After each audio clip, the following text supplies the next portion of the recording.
What's up, babies? It's your boy, Mikael, your bad boss G-Yokes.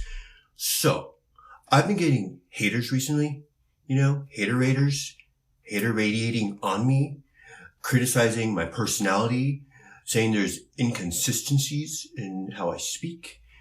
And I'm not gonna lie, this triggered me because I've been dealing with this sort of thing since I was teeny tiny.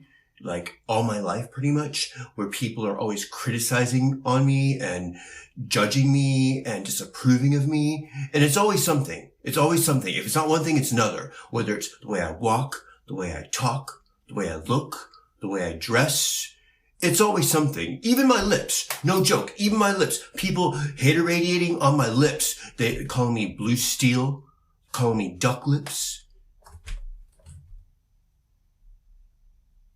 Okay, I can understand why, but still.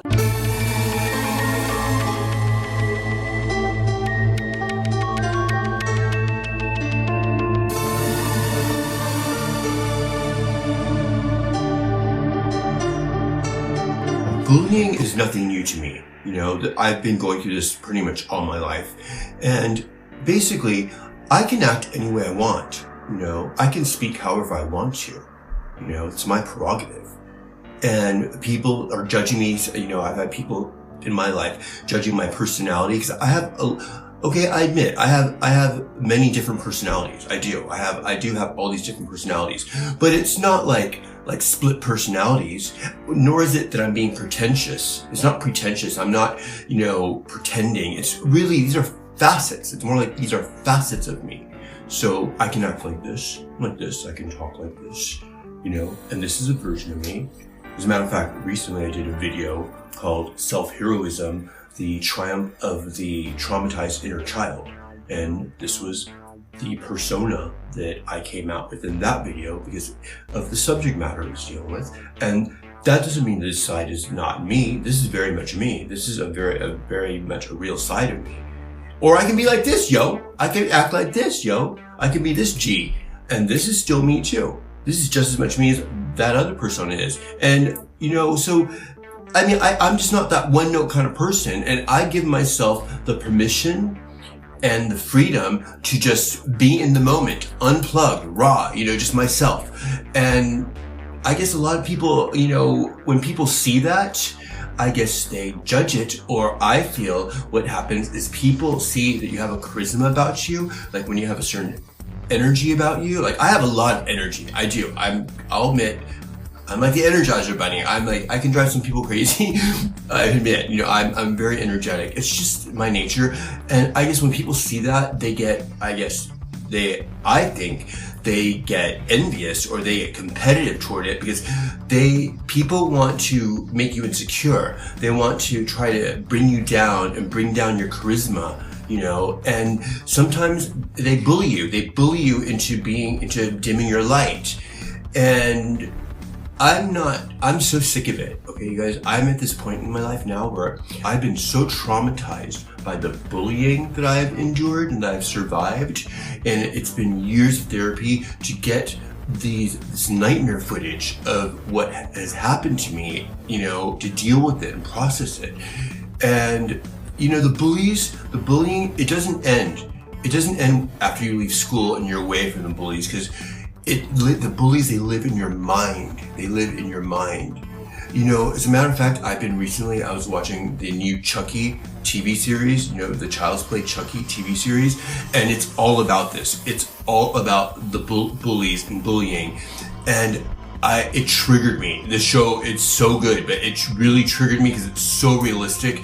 The depiction of bullying and the main character in it, I was trembling watching it because I identified so much with that main character. I know exactly what he was going through. I went through pretty much the same thing, more or less. Or what these people remind me of, bullies? It's like Stephen King's It, the book, where that clown or the evil entity that was posing as a clown, that evil entity was like, it had the energy of all the bullies that bullied those kids. It was like bullied kids. It came after bullied kids. So it's like there's this energy in the social matrix of people when they see someone with charisma, with a light, people want to dim it, or they want to box you in. They want to box you into the social matrix. And I'm sorry, yo, but I'm not being boxed, yo. I'm unboxed. Straight up. So, I mean, what are these people like, I'm this age demographic, so I'm supposed to dress and act like this, and my home decor is supposed to be like this, or, I'm in this age, generation, so I'm supposed to listen to these bands and wear these kind of clothes, and, just box you in, and no. I'm sorry, but I'm not complicit. I don't comply to that. So this is gonna trigger people. I mean, triggered the tigers, okay? And whatevs, yo. That's on them. That's on people. And I've spent a lot of years where I was really, people, they managed to hold me back, and it's held me back a lot in my life. There's so many things I should have accomplished, and I'm not going to be in regret, because you can't regret, because first of all, I don't really believe in time. I believe in eternally now. We're here. It's now. Okay. And I'm eternal, yo. Okay. I'm eternal. I don't adhere to any generation or any, era. I'm like eternal. And where is eternity? When is eternity? It's now. It's here and now. Here's eternity. Okay. So, and there's this thing also where like, there's this age appropriateness thing. Like if you're a certain age, you're supposed to act a certain way, or you're not supposed to act a certain way, or you're not supposed to talk a certain way, or wear certain kinds of clothes. Maybe you're not supposed to look so youthful, or whatever. I don't even think, like with me, I don't even think in terms. I don't segregate things like that. I'm just myself, whatever I feel like being. I can be like that posh adult too. Yeah, I can do that. I can adult, but I also just have this playful side of me. And people want to dim that down. It's like people want to take it from you. And I think it's the spirit of darkness. It's the dark side. It's the dark side of the universe. It's evil. It's the evil side of the universe that wants to attack the children of light, the children of creativity, the children of eternal youth, the children of kindness, the children of God, basically. That's what this is. And this is like a spiritual warfare that's going on. So, and another thing, the bullies, they come in so many different forms. And now that most of society, most of our socializing is online in the digital realm, and on the internet, there's of course cyberbullying. And that's what I'm going through recently. And it can be just as damaging. It triggers all that what I went through physically. And I mean, I was bullied badly, you guys. When I grew up in school, it was so bad. It was so bad to the point that they had to get a security guard to escort me to each class, because people would throw rocks at me, they would spit at me, they would throw lemons at me, they would throw wood, clay at me outside of like the shop class. One time they even threw a brick at my head and they cracked my head open. No joke. And my skull was cracked open and I was covered in blood. It was like scary. It was like, I was literally like the boy version of Carrie. I was the Barry. No joke. I had to go to the hospital and everything. It was bad. And, I ended up going Rambo on that whole school. I lost it. I went Rambo on that whole school. I got these people back. I attacked, and they ended up putting me in a mental ward for wayward teenagers, for teens, when all I did was defend myself, and it was kind of trippy what I went through, because I was in this mental ward for teenagers, and it was very much like Nightmare on Elm Street Part 3, Dream Warriors, or A Girl Interrupted. It was exactly like that, and no joke. It was so cinematic, and I'm writing my autobiography, my life story, because it definitely could be a movie, no joke. So, and like I said, the bullies are going to come in different ways. And especially, another thing I experienced is the bullies will come as lovers. It'll come as a lover. The bully will end up re-manifesting as a lover. I'm going to share a story with you with what I went through this just last February, where I was dealt with a bully who was someone I was dating. I was like a lover I was dating. And, this person, I was so enamored with this person. This person was so hot. There was such intense, tense, that sexual suspense, between us. And this person was so hot, and I really looked up to this person. English accent, but it was really hot person. So I was really enamored of this person, and I was just really fascinated with this individual. And I really wanted to like kind of share my world with this individual. So I would try to like, you know, because I'm really into anime and stuff like that, and I would try to share that kind of stuff with this person because I wanted this person to experience things that I find joy in, and this person didn't really was diminishing me, and I didn't really realize it until it finally became so apparent that I couldn't ignore it any longer. But I think what happened with me is I wanted so much for this person to like me and to see me and to hopefully like be fascinated with me or like me. And it just didn't happen. So I remember this one time we were in the car, and I was in the passenger seat. This individual was driving, and I started talking about this anime that I really loved that I had been watching called The Dragon Prince on Netflix. And it's a wonderful anime. I highly recommend it. And I was trying to share this with this individual because I was so into the story. And this person literally was driving as I explained it, and I was so enthusiastic about it, and this person literally just like went, like just had a sour look on his face, and literally just turned up the radio, like, and I just sat there, and I felt so rejected. That's what it felt like. It felt so rejecting. I felt rejected. And we continued to like, you know, date and stuff, but I noticed I was getting more and more diminished. Like, this person would talk and I was so into whatever this person said, but now that I look back at it, it was really kind of boring and very egotistical, you know, really. But at the time, I was becoming like, I noticed I was losing myself. I was starting to become embarrassed of myself to myself. Like I talked to my thing. I talked to my rabbit. I have my pet rabbit, Piero, the magic rabbit, and I talked to him. I even talked to my anime figures and my horror figures. It's not like I think they're real. It's just my personality. I'm a very creative person. I talk to things. I talk to the sky. I talk to the sun. I talk to the moon. I talk to the stars. I talk to the grass. I talk to the bugs. I talk to the trees, especially. It's just me. It's just how I interact with the reality around me. I can hear the spirit in everything. I do.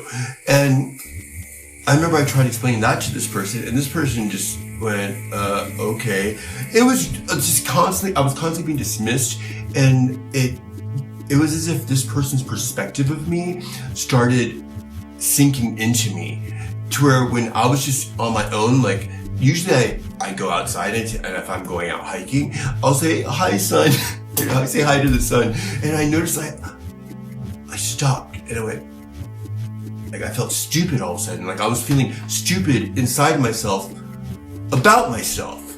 You know what I mean? This person's perspective of me and their disapproval of me, it sank into my mind. So I realized that's bullying. I was being bullied. I was being bullied about my persona. This person was not, you know, even though we were dating, and especially because we were intimate, we were having intimate sexual relations. It's so important to be aware of who you're being sexually intimate with, because the energy combines, and their energy or their perspective of you is going to absorb into you. And that's what happened, I believe. And so then this one day, the night that really the straw that broke the camel's back was this one night. He came to pick me up, and I went outside, went to the car, and I sat down, and this individual looked at what I was wearing, my shirt, and said, not that shirt. Like, that, I was like kind of dumbfounded, and I was wearing my Halloween 2 shirt, Halloween 2, the movie, 1981 John Carpenter's Halloween 2, not that hideous remake. No, the original was like that's an awesome shirt. It's rad. It's like the VHS cover of Halloween 2. I love that shirt. And this individual said, just go back inside and just put on a plain black t-shirt, just plain black one. And I just sat there in the passenger seat, and I was just looking straight ahead. And at that moment, I was so completely reduced right back to that bullied little kid in high school that nobody approved of, that everyone disapproved of. And I just felt so, the feeling, it hurt so bad, you guys. I was just sitting there and, oh my God, I don't even know what happened, y'all, but, I think spirit took me over because I didn't even say this. It wasn't like I was saying it. It's like something just said it through me. And I just looked ahead and I just said, I don't like you. And then this individual was like, excuse me, what did you say? And I said it again. I said, I don't like you. And then I turned around and I looked straight in the eye and I said, I don't like you. And I got out of the car. I kid you not, I just walked around the car and it was dramatic. This person went screeching down the street. And then I came back into my apartment and I closed the door behind me and I just leaned against the door, devastated, because I just realized right there, what I just done. I'm like, because I really like this person. This person was so hot, but I felt so defeated, you guys. I felt defeated. And I was just leaning behind the door, like, I don't know, just like, what's wrong with me? I'm sorry, you guys. I had to edit that out because I got emotional. I got emotional. Anyhow, so basically what happened is this person made me feel completely defeated. And then, you know what happened afterward? Literally just like a couple weeks afterward, this individual ended up just replacing me with someone else and started posting it all over social media, which is he was bullying me all over again, just trying to, and it wasn't like I was jealous. It wasn't even jealousy. It wasn't like I was jealous of the new person that I was replaced with. It wasn't even that. I was so hurt that this person was going so far out of the way to hurt me. And I think I couldn't even go on social media.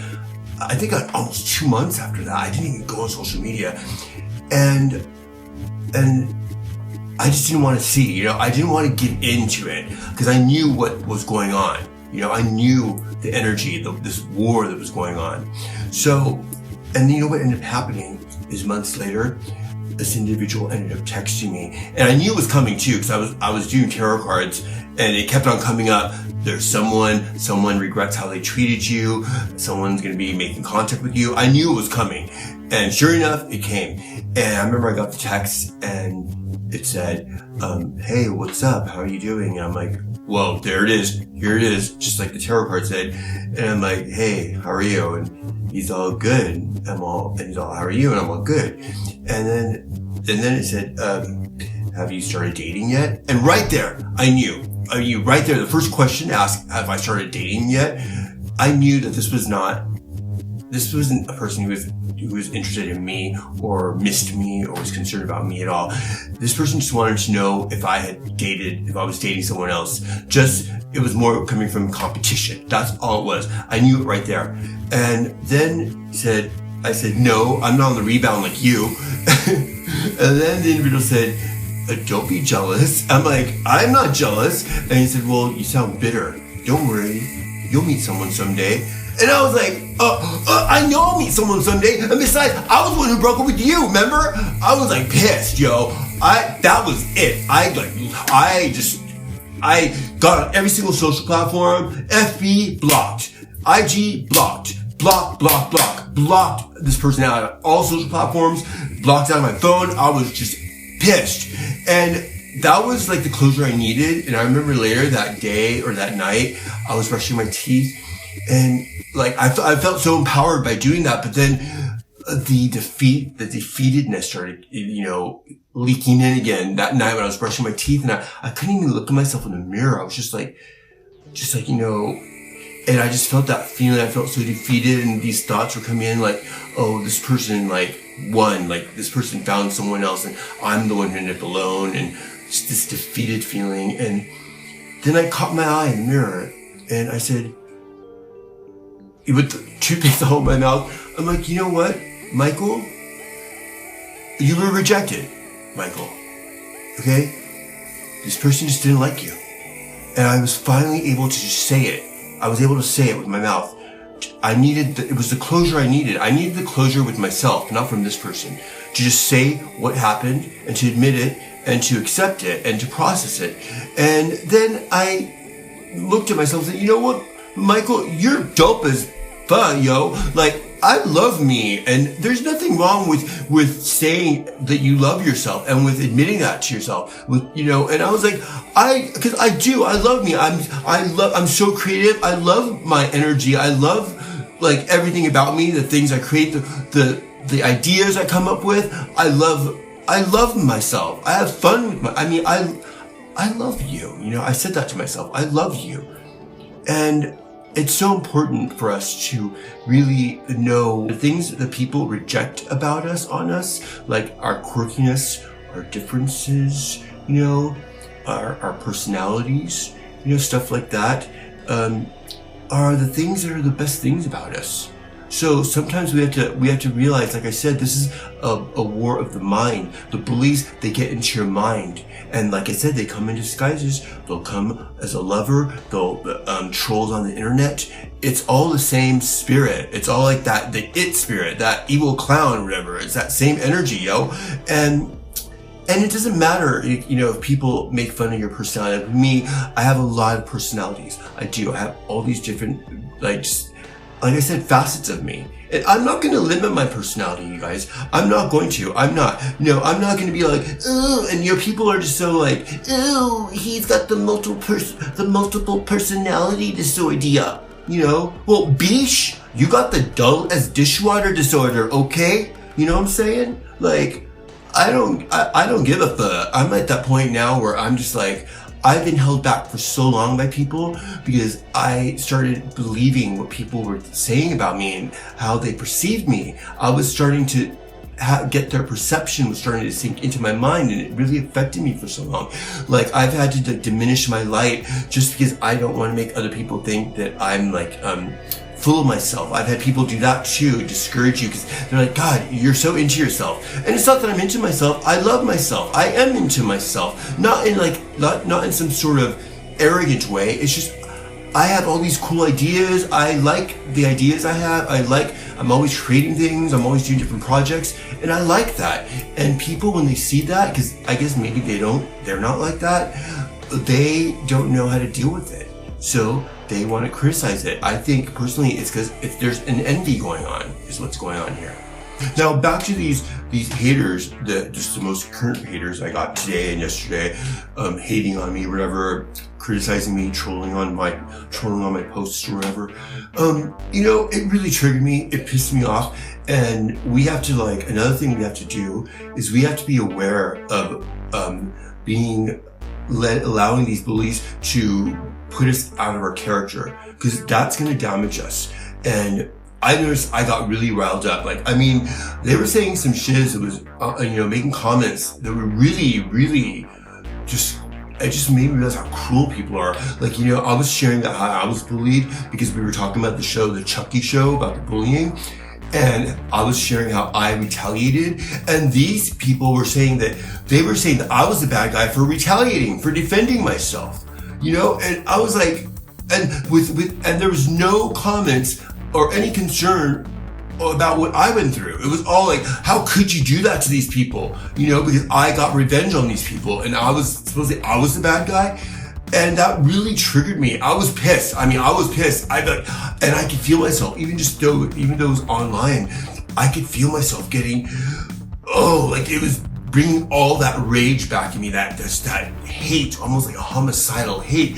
And these people, I really got my peacock feathers rusted up, yo. I was ready to get in a cock fight, or a rooster fight or some shit, yo. I was steamed up,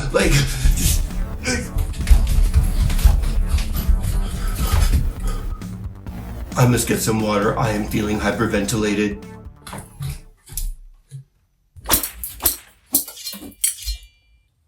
And then another thing I think is really important to address is the concept of forgiveness. And I know this is a hard one, and this has been one of the most difficult ones for me to finally manage to actually implement for me. because I was so full of so much anger and so much hate. And I had to realize that those horrible feelings I was living with, it wasn't even for me. These didn't originate in me. These were not my feelings. These are other people's hate that was put onto me and that I had embodied because these people put it into me from all the bullying.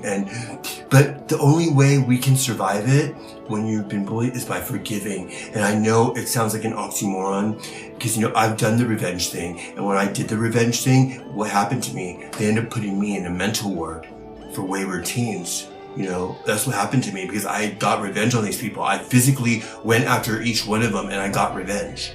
So, which I'm kind of proud of myself by doing it because it was very kind of horror movie. I mean, I didn't kill these people. It wasn't like that, but still, it didn't have it had a bad result what happened to me because of it. But I did learn a lot in that sanitarium for teenagers. I did learn a lot. It makes my life story so cinematic. It does. My whole life is so cinematic. I kid you not. But anyway, back to the concept of forgiveness. We have to forgive. We have to forgive. And it's a process to finally be able to forgive. And it's going to be like a daily process. And you're going to backslide sometimes. And it's the forgiveness. It's so important, you guys. I can't even explain how important it is when you finally get to it. And I believe, for me, the only way to have been able to do it was with God and with the angels, as they're the ones who helped me to finally find peace inside of myself and find a way to love even those who hurt us. And you know what happened? Back to the story of this person I was dating, fairly recently, it was last month, this individual ended up contacting me through a different account, other than all the accounts I blocked him on, contacting me on IG through a different account, saying, and it was really, and I accepted it because it was very heartfelt what was written, and basically this individual expressed that it was very honest and very apologetic. It's weird how that happens, right? Sometimes we think we're being rejected, but it's really that the person feels that they are not enough. And I wouldn't have thought that. But basically this person shared that they were interested in, maybe meeting up again. And unfortunately, I have to say, I didn't feel the same way anymore. It was something I already processed. And it's there's this part of me that was just not, I don't trust it. I'm gonna be honest with you, I don't trust it. And but more so it's that I've already gone through that and I finally overcame that hurt and whatever happened. And I want to keep going forward, right? Even though I was friendly to this person. So, but anyhow, forgiveness. We have to forgive. How do we overcome the bully? Ultimately, is through forgiveness, okay? Through forgiveness and doing stuff like this, advocating like this, being an advocate. And you know what I love about this new Chucky show? That the creator of Chucky, the whole franchise, Henry Mancini, or Don Mancini, he's openly gay. And he said he based the character on him and what he went through, and he advocates against bullying. And they even have the anti-bullying website. And so they really are trying to help people who get bullied through that show. So that's really cool that they're using this horror franchise for a really good cause and bringing that concept. But in a very helpful way to where there's actually, agencies and organizations that can help people who are going through it and who may identify with the show, which I really respect that a lot. But anyhow, that was a tangent. And I'm not getting paid by the Chucky franchise or anything like that, you guys. So, but anyhow, I think that pretty much covers it with this bullying and dealing with an enemy lover, stuff like that. And I hope you guys really found this helpful, yo. It's me, your boy, got yo, your bad boss G. Alright? Love you guys.